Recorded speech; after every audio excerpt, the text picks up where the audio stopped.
नमस्कार दोस्तों, आपका स्वागत है अपनी YouTube चैनल PFP में। आज हम ITC के बारे में चर्चा करने वाले हैं। स्टॉक कंटिन्यूअसली ऊपर जा रहा है, अपने ऑल टाइम हाई के आसपास पहुंच चुका है। यहां पर थोड़ा सा अलर्ट हो जाना चाहिए। ऐसी सिचुएशन में एज ए रिटेलर हमें क्या करना चाहिए, इसके बारे में आज हम चर्चा करने वाले हैं। सबसे पहले कंपनी के फाइनेंशियल ट्रेंड पे नजर डालते हैं। अब देख पाएंगे रेवेन्यू प्रॉफिट आपको कंटिन्यूअसली बढ़ता हुआ नजर आता है। 2022 में ऑल टाइम हाई रेवेन्यू है, जो कि बहुत अच्छी बात है, लेकिन प्रॉफिट ऑल टाइम हाई नहीं है। 2020 में ऑल टाइम हाई प्रॉफिट था, उसके बाद आप देख पाएंगे गिरावट हुई, रिकवरी आई है, लेकिन अभी भी प्रॉफिट 2020 से ज्यादा का नहीं हुआ है, जबकि रेवेन्यू आपको अच्छा खासा जंप होता हुआ नजर आया। मतलब मार्जिन्स में यहां पर गिरावट देखने को मिल रही है, जो कि क्लियरली अच्छी बात नहीं है।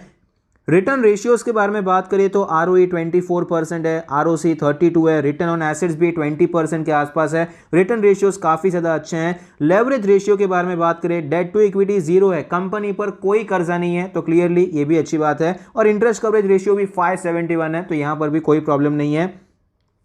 शेयर होल्डिंग पैटर्न के बारे में बात करें, टोटल प्रमोटर होल्डिंग तो 0 है, mutual fund 10%, other DII 33%, FII 12.6%, retail and other category में 44% की हिस्सेदारी नजर आती है। शेयर होल्डिंग पैटर्न देखिए बहुत ज्यादा अच्छा तो नहीं है। एक तो प्रमोटर आपको नजर नहीं आते हैं और यहां पर इंस्टीट्यूशंस का भी इंटरेस्ट है, लेकिन अदर कैटेगरी में आपको थोड़ी सी ज्यादा होल्डिंग नजर आती है। अब यहां पर रीसेंट ट्रेंड के बारे में बात करें, अदर DIS तो काफी ज्यादा स्टेबल है। म्यूचुअल फंड में थोड़ा सा रिडक्शन देखने को मिला है, बहुत ज्यादा नहीं है, चिंता करने की जरूरत नहीं है।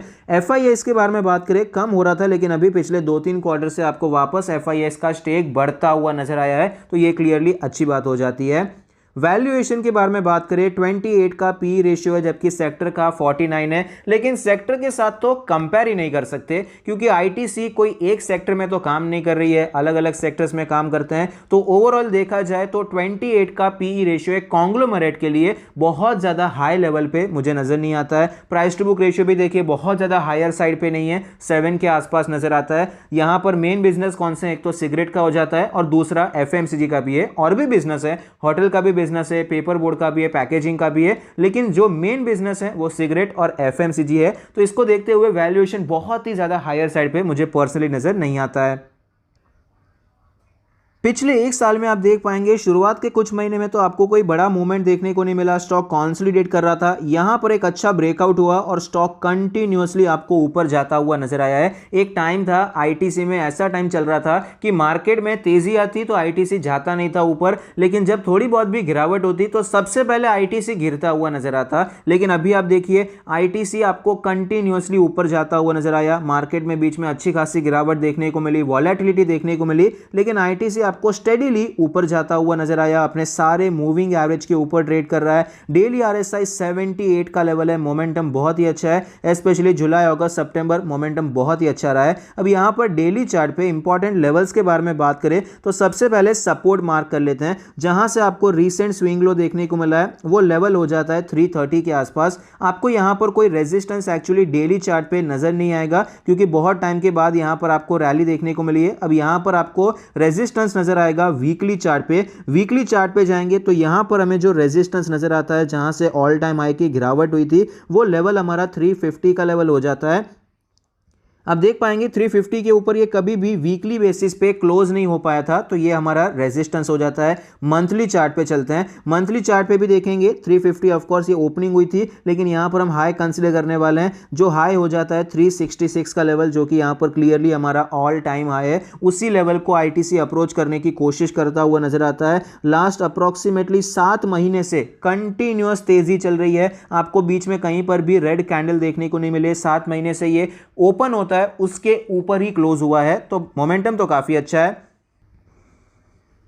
लेकिन ऐसी सिचुएशन में अलर्ट हो जाना चाहिए। देखिए इस लेवल को भी रिस्पेक्ट नहीं किया है, यहां पर भी रेजिस्टेंस नहीं लिया। 300 का भी ब्रेकआउट आपको जल्दी ही देखने को मिला, 330 का ब्रेकआउट भी जल्दी हुआ है। अभी ऑल टाइम हाई की तरफ ये बढ़ रहा है। तो ऐसी सिचुएशन में एज ए रिटेलर हमें क्या करना चाहिए? क्या हम बहुत ज्यादा गिरावट एक्सपेक्ट कर रहे हैं? ऐसा नहीं है, स्टॉक तेजी में है, ट्रेंड काफी ज्यादा एस्टैब्लिश हो चुका है कि ITC बुलिश है, तो बहुत ज्यादा गिरावट अभी के लिए तो हम एक्सपेक्ट नहीं कर सकते कि भाई क्रैश हो जाएगा। ऐसे कोई संकेत फिलहाल तो हमें बिल्कुल भी नजर नहीं आते हैं। लेकिन यहां पर अगर आपने अच्छी खासी होल्डिंग लेकर रखी है, हमने 2021 में तो कई बार स्टॉक डिस्कस किए, 2020 में कई बार डिस्कस किए कि लॉन्ग टर्म के लिए खरीद सकते हैं, बाद में थक हार के यहां पर जब अच्छी खासी क्वांटिटी बन चुकी थी, उसके बाद आपको स्टॉक में एक अच्छी रैली भी देखने को मिली। तो यहाँ पर अगर आप ऑलरेडी होल्ड करे हुए हैं, अगर आप बुक करना चाहते हैं तो मेरे हिसाब से ये एक अच्छा समय है। 350 से करके 370 ये पूरा एक रेजिस्टेंस जोन है, ऑल टाइम हाई का लेवल है। तो यहाँ पर हम एक्सपेक्ट कर सकते हैं कि थोड़ा बहुत टाइम स्पेंड कर सकता है, क्योंकि ये ब्रेकआउट आपको नीचे के लेवल से देखने को मिल रहा है। तो यहाँ पर आपको थोड़ा सा टाइम करेक्शन देखने को मिल सकता है। तो ऐसी सिचुएशन में आप थोड़ा बहुत प्रॉफिट बुक करें, पार्शियली प्रॉफिट बुकिंग करने के बारे में सोच सकते हैं। फंडामेंटली स्ट्रॉन्ग कंपनी है, इसलिए लॉन्ग टर्म के लिए होल्ड कीजिए, लेकिन अगर क्वांटिटी ज्यादा हो चुकी है तो इसमें प्रॉफिट पार्शियली प्रॉफिट बुकिंग करने में कोई बुराई नहीं है। अब यहां पर अगर फ्रेश एंट्री के बारे में बात करें तो मेन यही है भाई, फ्रेश एंट्री में आपको अलर्ट हो जाना है। देखिए, फोमो में आकर अभी खरीदने का मतलब नहीं है। स्टॉक ने बहुत टाइम दिया, सालों तक यहां पर आपको तेजी देखने को नहीं मिली। 3-4 साल तक तो आपको ये नीचे के लेवल्स पर ट्रेड करता हुआ नजर आया। तो यहां पर ऑफकोर्स अभी हमें फोमो में आकर तो खरीदारी नहीं करनी चाहिए। इसके लिए जो एक अच्छा लेवल रहेगा मेरे हिसाब से 300 का लेवल मेरे हिसाब से अच्छा रहेगा, क्योंकि इतनी ज़्यादा गिरावट मैं अभी एक्सपेक्ट तो नहीं कर रहा, लेकिन जस्ट जिस प्रकार से तेज़ी आपको देखने को मिली है, जिस प्रकार से स्टॉक का ऑल टाइम हाई का रेजिस्टेंस अप्रोच कर रहा है, तो अभी के लिए फोमो में आने से बेहतर है 300 के आसपास, 310, 320 ये जोन के आसपास आता है तो आप खरीदारी करने के बारे में सोच सकते हैं। आई होप आपको ये वीडियो पसंद आता है, कुछ सीखने को मिलता है। Thank you, stay happy, happy investing.